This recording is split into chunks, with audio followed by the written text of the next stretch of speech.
You were one of those guys when I first met you. I was like, oh shit, he's right there. It was weird. When was that? I don't remember. I don't know if we met. Our kids went to school together. I don't know if we met there for the first time or if we met at the UFC for the first time. I don't remember. I feel like I met you in an arena like early in the day for some fights. Yeah. And I was like, that guy's a UFC fan? That's wild. It was weird. I was like, I thought you were like this super, and you are, this like super peaceful kind of hippie guy. And for you to be like really into the UFC. But then when we talked about it, I got it. Because you really respected the athletes and the difficulty of what they're doing and how tremendous the whole promotion was and the way they would put these fights together and the excitement of it all. They're good. Yeah. That's a good promotion. They're the best. I adore combat sports. I built nunchucks out of a broom, put them in my back pocket, went to school. And the evolution of mixed martial arts is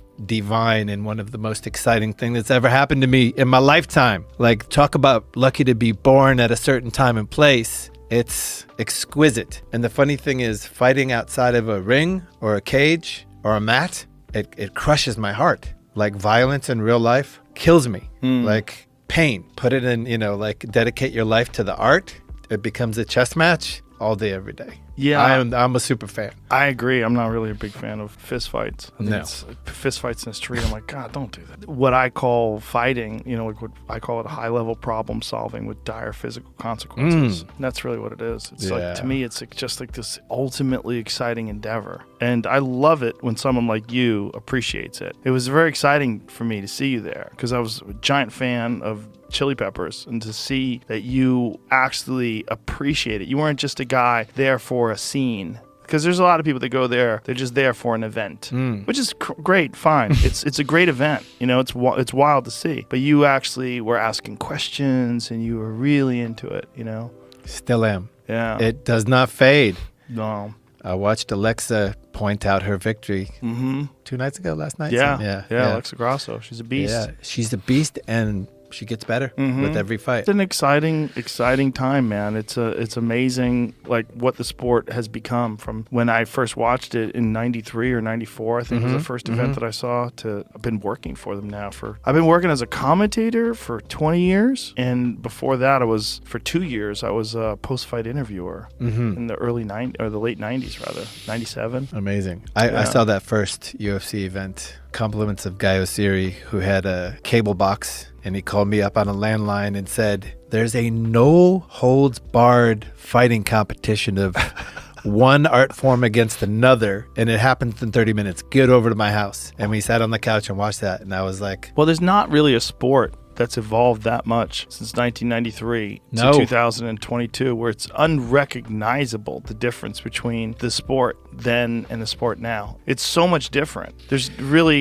never been a thing like that where you get the chance to see a complete evolution of combat sports. Like, martial arts have evolved more since 1993 than they have in the last 10,000 years. And that is 100% undeniable fact. Pretty exciting. It's very exciting. Yeah. I get excited when I run into somebody on the street who watched the fights the night before, because I'll sit there for 30 minutes and go over it. And he and I will have 2-hour conversation about fights. Just 2 hours. That's fun. About this and that. I mean, we're both so we should be so jaded. No. We've both been involved for so long. It's the opposite. It's amazing. Yep. I love it. I love what you do for the sport. Nobody does it better. Thank you.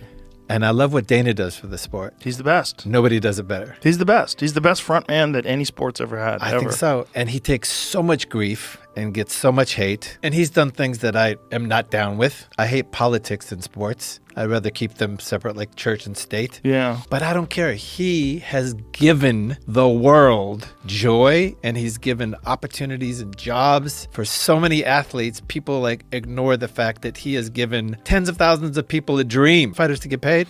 I know thousands that live in houses that would not normally be able to do that, because Dana works his ass off, and he loves it, and he cares, and he's relentless, and he put in the years. So many props to him for bringing those dreams to life, and I feel like I have to balance out some of the hate he gets. Yeah, well, he's going to get hate no matter what you do. You're a person in a position like he's in, position of prominence. And, you know, whether or not the criticism is valid, what is valid is the praise. When I introduce him, when I do the weigh-ins, I always say, without him, none of this would be possible. Because it's true. Yep. I know what that guy's done. I know the work that he's put in. I know how hard he's worked. And also, he's a guy who doesn't bow down to bullshit. He doesn't back off. And he kept that sport alive during the pandemic.